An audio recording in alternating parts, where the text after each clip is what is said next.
Hello, I welcome you all to one of the burning topics on environmental, social, governance policies for Indian industries. This isn't a new topic. We have heard it in boardrooms, reports, webinar, and even blog. But often the conversation misses the crucial point. How do we translate ESG principle into impactful action? How do we craft a policy that steers the environmental and social parameters with the governance patterns of our Indian industry that yield to attract financial investment towards a sustainable future? Today we all grapple with that very question. Considering our unique industrial landscape and rich cultural diversity, let's examine how an effective ESG policy can be shaped. This isn't a theoretical exercise, but also building a roadmap for making it more viable in India. But wait, let me remind you that the current topic I am going to present is just a tip of iceberg. A long way to go to explore the layer of information beneath each topic of environment, social and governance, which may be my future series of presentation under ESG.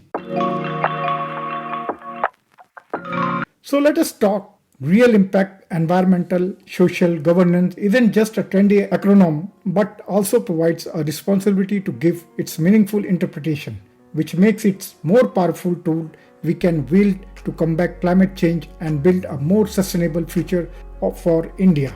Before we get lost into the fancy term, let's rewind. What did this ESG buzz come from? It all started back in 2006, not in any boardroom, but right here in our country. Remember the principle of responsible investment. That's where this whole story of ESG began. Back then, it was about looking beyond profit and towards the responsibility. We realized financial metrics weren't enough. We need criteria that measured companies' true impact on the world. That's how ESG criteria were born, a framework to judge how well a company cares for the environment, treats its people and govern itself. It wasn't just about the trees and paperwork. It was about building a better future for all. Now you might be thinking, India already has penalty of law for social welfare and environment. What's so special about ESG? It is true, we do. But ESG brings them all together, weaving them into a tapestry of responsibility. It's about understanding that green decision can create good jobs, ethical practice can attract investors, and transparent governance can build trust. So let's think in the right direction to make ESG practical, relevant and impactful. Today we will delve deeper into what and why of ESG in India, exploring how this framework can transform business, communities and ultimately our entire nation. There is a broader appreciation of the notion that good governance translates into better management of areas such as companies' carbon footprint as well as how management engage with the workforce. The companies that operate this way, we believe, are better quality investment that yields a better performance for long term. The pressure to prioritize environmental, social and governance factors intensifying, driven by the major institutional investors who holds companies accountable to these responsible practices. This shift was fueled by the UN Principle for Responsible Investment, aligning profit with positive societal impact. I am narrating few examples. First is related to the Wall Street Journal.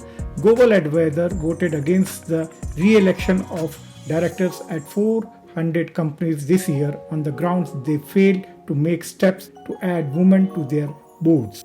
Secondly, the Business Wire report, State Street Global Advisor announced the survey result as 68% of the respondents said that the implementation of ESG criteria aided in improved return, along with the 77% of the respondents who said they invested in ESG strategies due to impact on the public company's financial performance. Thirdly, the Inside Climate News reported that in 2015 and 16, ExxonMobil shareholder went against the management recommendation by voting to require the world's largest oil and gas company to report on the impact of the climate change on its business, an increase of 38% over the previous year. This response followed the Paris Climatic Agreement, The last example is related to World Economic Forum. These are the two examples which is very important. In 2028, there was accelerating the ESG transformation through the establishment of a set of standardized measurement of 22 specific metrics to an organized framework for companies to report their result in a new stakeholder capitalism approach. The 120 large multinational firms in the International Business Council expressed commitment to demonstrate the stakeholder their forward-looking approach to establishing the long-term value with the ESG framework. All references are listed below. After the Paris Agreement, ESG disclosure measures are widely used in the commercial market worldwide. The focus has shifted from high-level holistic view of material ESG factors to a more granular view of specific risks and opportunities. Climate-related risks are primarily focus of ESG disclosure requirement, which inherently forward-looking. I am giving you two examples. First is Article 173 of France Energy Transition for Green Growth Law mandates listed companies to disclose financial risk related to climate change, mitigation measures taken, and consequences for a company's activities. The second one is related with the Task Force on Climate-Related Financial Disclosure. TCFD has shifted market and policy expectation by assessing future risks and opportunities. Since it realized that regulators have applied the TCFD framework to enhance the disclosure of climate-related risks in different ways. So after Paris Agreement, a major breakthrough happened with these two historic initiatives, which mandates climate-related risks are primary focus of ESG disclosure requirement to all listed companies in the world in their specific country. For the last 5 years, I have been doing R&D on the various types of existing frameworks all over the world. Today in the world, there are nearly a dozen of existing main reporting framework and standards for ESG reporting as shown in the slide. Collectively, these framework and standards aims to harmonize ESG reporting, provide transparency for stakeholders, guide sustainable investment, and enhance the corporate governance practice. They reflect a maturing field of corporate responsibility where the integration of ESG criteria into business operation and reporting is becoming a normative expectation for companies all over the world. Each framework or standard has specific focus and scope. GRI widely established offers broad sustainability reporting, while SASB provides detailed industry-specific guidelines. TCFD and CDSB are focused on the financial and environmental disclosure respectively, while CDP specialize in environmental disclosure, practically for carbon emission. The UN SDG offers a global agenda for sustainability, and the UNPRI focus on responsible investment. The EU has developed a guideline and a taxonomy for sustainability, aiming to standardize reporting practice. ESRS is in the work to further this aim. IFC set of performance standards for environmental and social sustainability, and IFC-CG emphasize on corporate governance. The EU's initiative aims to harmonize and transparency in sustainability reporting within its member state, while the UNPRI and IFC standard guide responsible investment and corporate behavior. Together, these frameworks form a comprehensive ESG reporting landscape, each with its unique approach to fostering sustainability and accountability in the corporate world. One should also remember that one can even combine elements from different frameworks to create a customized approach. Collectively, these frameworks and standards aim to harmonize ESG reporting, provide transparency for the stakeholders, guide sustainable investment, and enhance the corporate governance practice. They reflect a maturing field of corporate responsibility where the integration of ESG criteria into business, operation, and reporting is becoming a normative expectation for companies all over the world.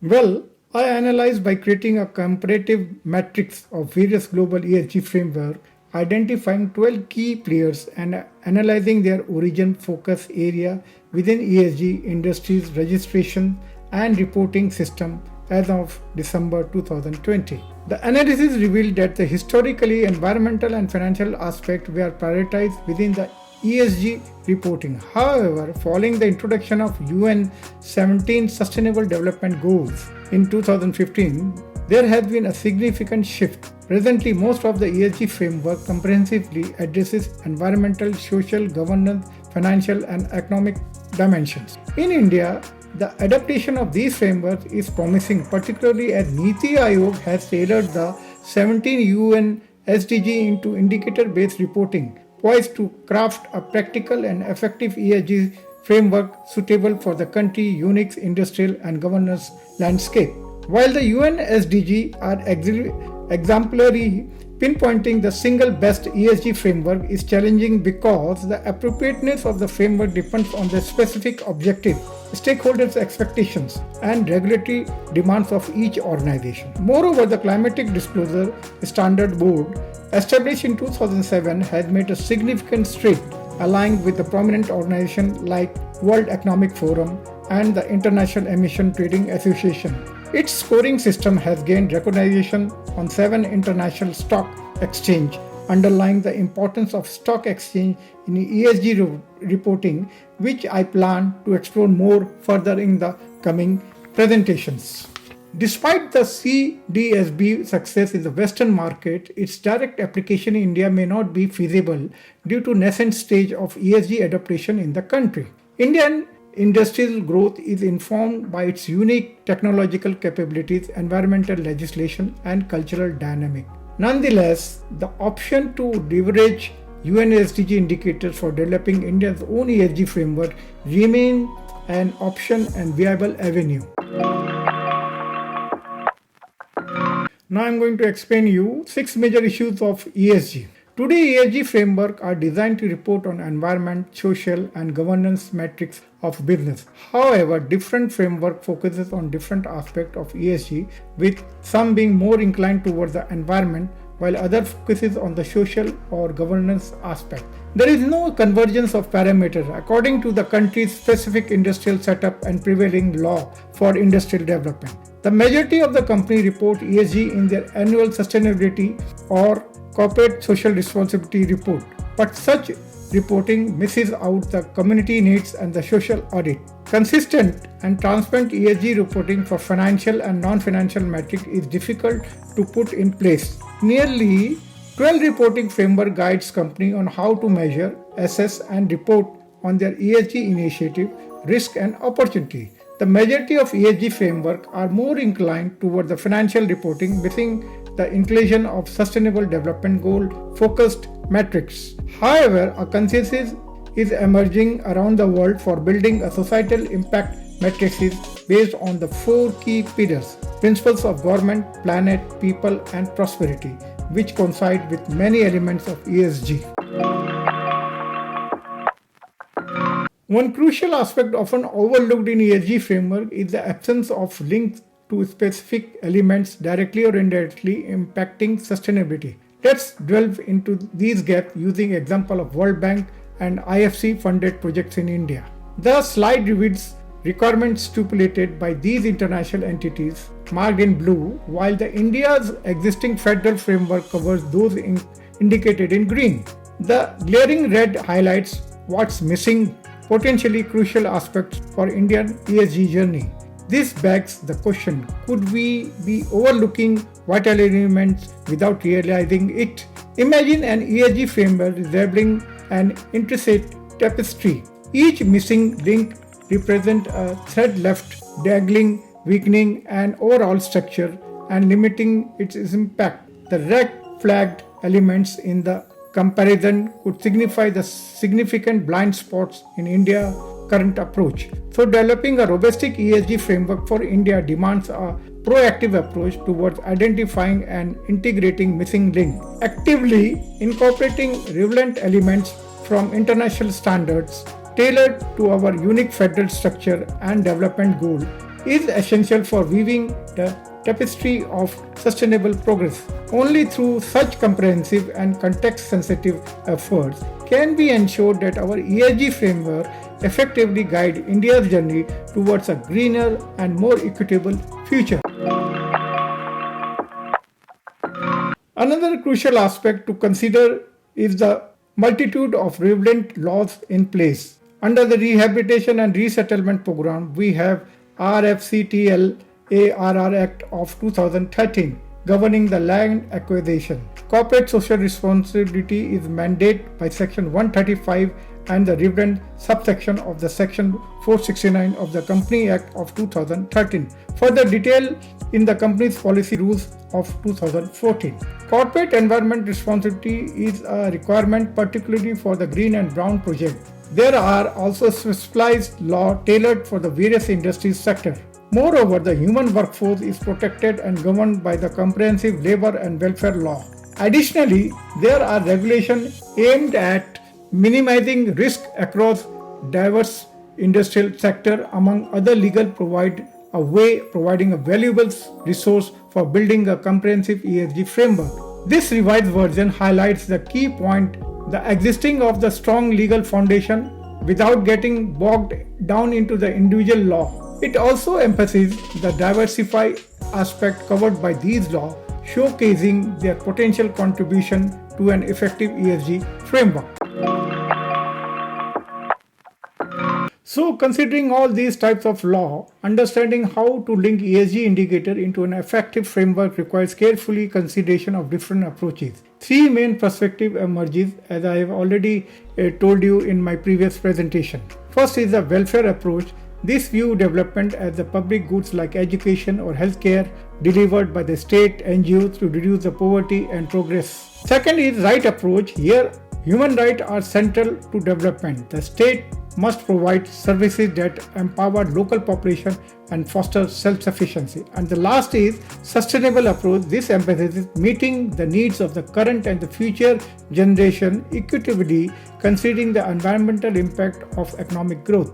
This approach gained momentum with the rise of the UN Sustainable Development Goal in 2016. India's Niti Aayog, recognizing the country's federal structure, has adopted a framework heavily influenced by the UN SDGs. It includes 169 targets and 306 national indicators based on the 17 SDG goals. This alignment makes the SDG-based approach a strong candidate for crafting India's specific ESG framework. In conclusion, India's unique federal structure and existing policy landscape suggest that SDG-inspired ESG framework holds a greater potential. By building upon this foundation and tailoring it to address national priorities, India can develop a robust and effective approach to navigating the complexity of ESG implementation. Now I will tell you what is the necessary for today. Sustainable development has become a necessity, and it largely revolves around the environmental, social, economic and individual development. The 17 UN Sustainable Goals are interlinked and aim to rank the sustainable development of the country to compete with the other nations listed in the United Nations. The UN country team in India supports Niti Aayog, Union Minister and the state government in their efforts to address the interconnectedness of these goals, to ensure that no one is left behind, and to advocate for adequate funding to achieve the set SDG goals of our country. In a significant shift, India has recognized the importance of ESG principle going beyond mere compliance. This is a comprehensive framework aligned with the United Nations 17 Sustainable Development Goals and International Language of Sustainable Development adopted in 2016. By integrating environmental, social responsibility and ethical business governance, India approaches ensures long-term financial viability and social impact. The framework operates on three pillars. First, quantifying impact. Companies assess their ESG 17 SDG through measurable metrics resulting in clear ESG score. These data transparency empowers informed decision making and accountability. The second one is related to mandate disclosure. Recognizing the value of the transparency, India mandates corporate ESG score disclosure through regulations, stock exchange listing rules and relevant legislation.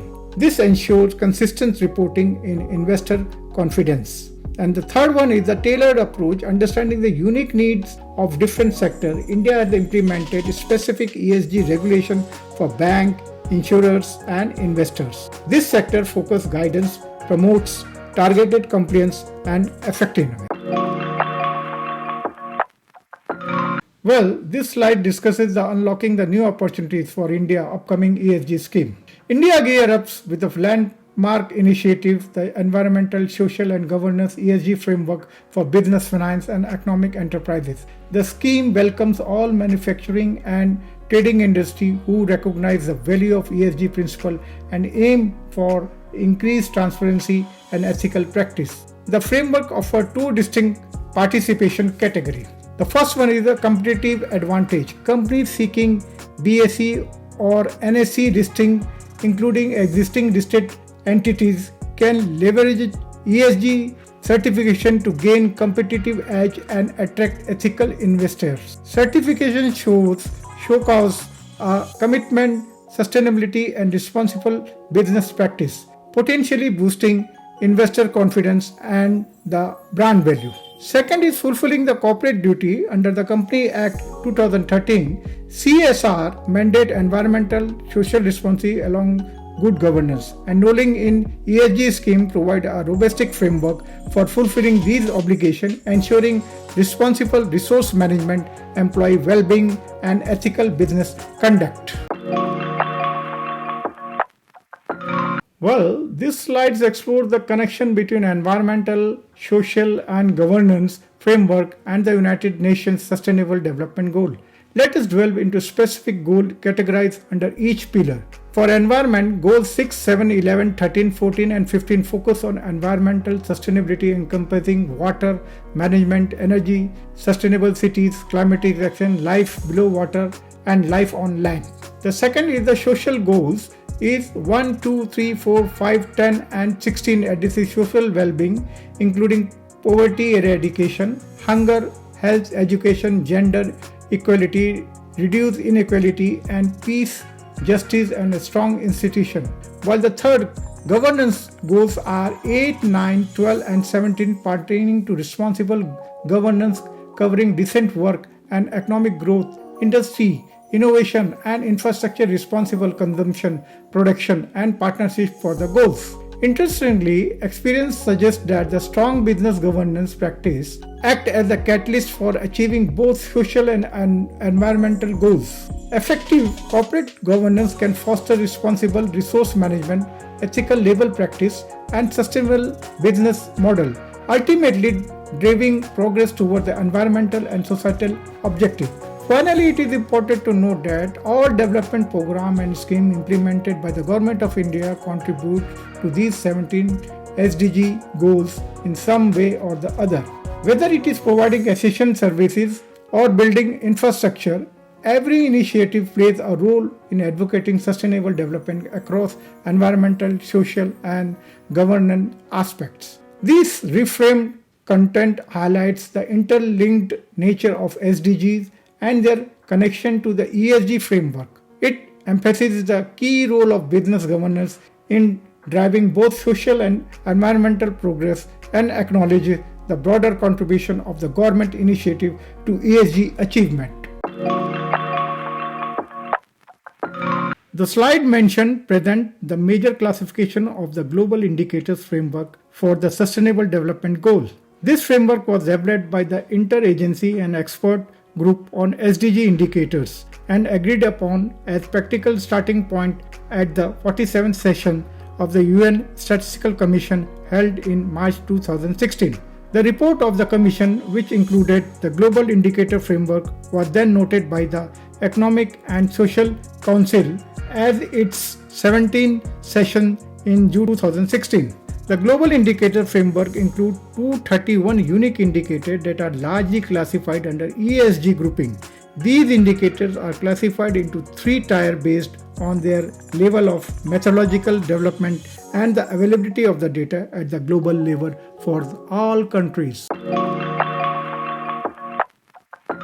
The E in ESG represents the environmental concern addressed by the companies such as climatic change, energy conservation, and sustainable use of land and water in line with the UN 5th SDG indicators. This includes analyzing the financial impact and reach of environmental program in both business and surrounding residential areas.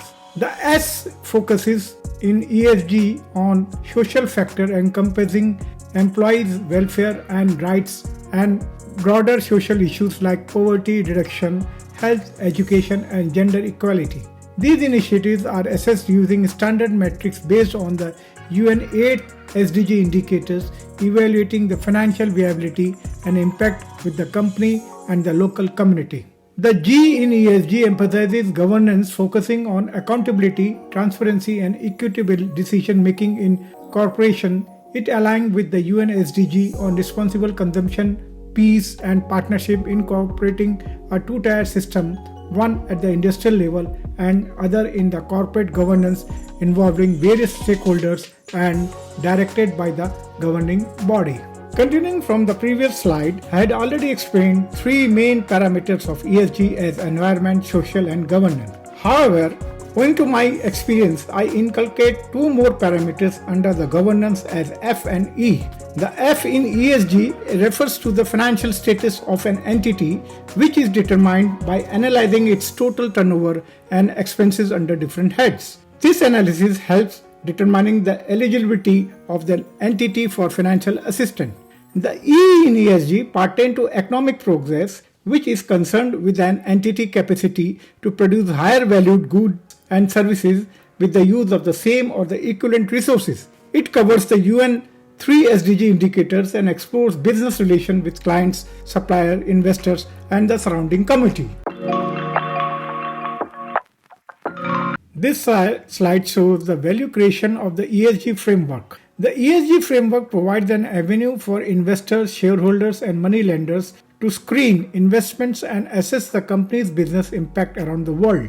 This helps companies collect and retain funding from investment funds that have socially responsible investment strategy, leading to upward growth in future.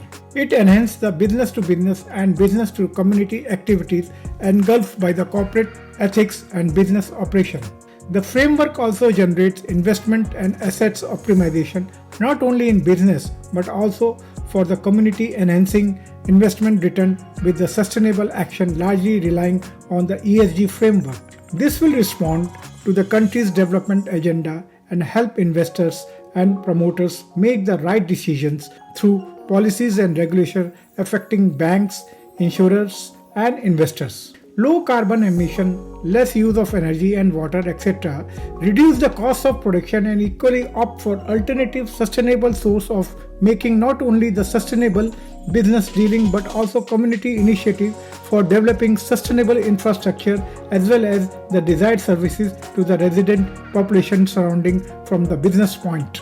The simultaneous initiative for business growth linked with the corporate social responsibility will help the country's GDP and SDGs upwards growth parallelly. Further, in continuation to the previous slide, the ESG framework can help sustain the balanced growth of GDPs and SDGs simultaneously by developing regulatory norms to avail subsidies to industries, the credibility of the social action as responsibility, and achieving strategic freedom, deregulation, or decentralization to make it easy business around the world. Provisions are made to address any violation through a redressal mechanism cell established in the country. A better work environment engulfed with the sustainable strategies with 5 pillars of the ESG, ESG, F and E framework will attract the talented human pool. This will happen with the better management policy engulfed with the ethics and a sense of community responsibility, boosting the motivation of the human workforce with an award or reward system, labor policy, safety norms, etc. Well, these slides visualize the ESG framework for India. The ESG framework is a scoring system that measures the environment, social, and governance performance of the company. The scoring pattern is based on the verifiable performance indicators for measurement as well as other parameters. The framework includes 5 parameters: finance, environmental, social, governance, and economic. The scoring system rates companies across 5 risk impacts level: negligible, low, medium, high, and severe. The rating scale is from 0 to 100. Scoring pattern may depend on the average score of the 5 parameters and is above the standard deviation of the total ESG score. The ESG scoring system rating companies across 5 risk impact levels: negligible, low, medium, high, and severe. The rating scale is from 0 to 100. A score of 1 to 25 is poor, 26 to 50 is average, 51 to 75 is good, and 76 or higher is excellent. A score of 76 or higher means that the company is rated for at least 3 parameters whose standard deviation score is above the total score for each parameter.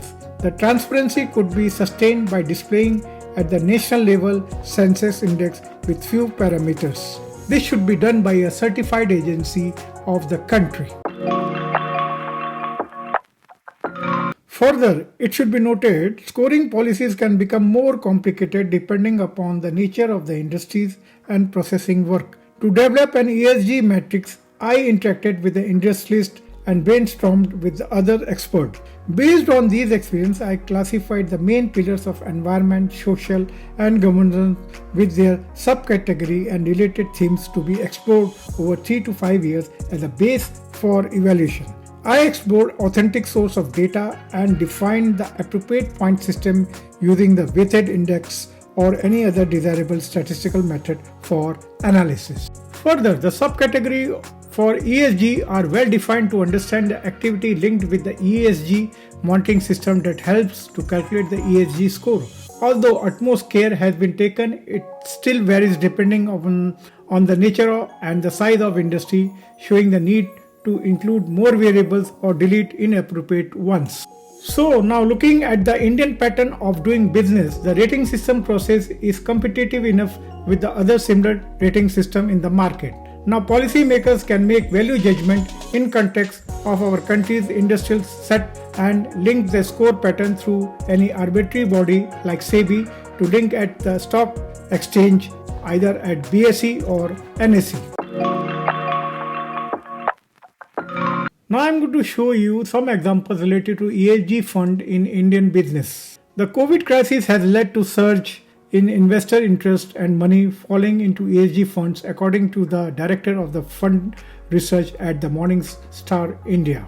An article from Forbes India on ESG fund long road ahead for sustainable change in Indian business highlights that since October 2020, at least half a dozen asset management companies including ICICI Prudential, Kotak and Aditya Birla have introduced ESG-centric fund plans. As of April 30th, 2021, ESG Funds in India manages assets of around 10,377 crores. Globally, ESG assets are on course to exceed 53 trillion by 2025, representing more than one-third of the projected total asset under management. While ESG in India is still in nascent stage compared to the global market, fund manager says that the ESG index outperformed the traditional equity index in India over the long term and protects the downside risks better. Though there are several operational challenges of ESG for implemented, but I have identified 7 major such challenges. The first one is related who would be the key players in formulating and recognizing the ESG scheme in India. Synchronization of different law related to various types of industry into one platform under the 5 pillars. Which government agency should be assigned to rate ESG score for the industry to be listed on the BSE or NSE or allowed to monitor? To what extent the score is valid at BSE and NSE and with which interval the process should be redone again? Which type of certified professional must be involved? Environmentalist, geographers, sociologists, economists, statisticians, etc. to know the desired impact under the 5 pillars of ESG. Next is the area of operation for the manufacturing unit to conceptualize clarity regarding the activities done under the ESG, that is within the 5 kilometers or 10 kilometers from the project site. And there are many unforced challenges with the implementation of this scheme will come as the time progresses. Well, at the global level, the beginning is already being done at the World Economic Forum and International Business Council under the leadership of an individual being the chairman of the Bank of America, along with the four big accounting firms, having established a set of standard measurement for 22 specific metric to an organized framework for companies to report their result in new stakeholder capitalism approach. About the 120 large multinational firms support this for establishing long-term value. Should India follow the same pattern or establish their own set of indicators according to the potential of market in India, exploring the world under the current industrial setup for making India's business the leader of the world under ESG scheme? In conclusion, we can say that India has the necessary structure and parameters to create ESG scheme. ESG provides a way to conduct business responsibly. We have CSR and other industries law to relate the 5 parameters of ESG under 17 UN SDGs with the desired measurement indicators. We have the workforce and expertise to run ESG scheme. Companies that operationalize measures and report on ESG may get better access to capital that can fuel stronger company performance long term. ESG investing is an investment strategy that analyzes and chooses the stock based on their potential financial returns as well as their environmental, societal, and corporate behavior implications. A strong ESG proposition can create enormous business value across the enterprises by attracting more customers, allowing better access to resource, and reducing the operational cost.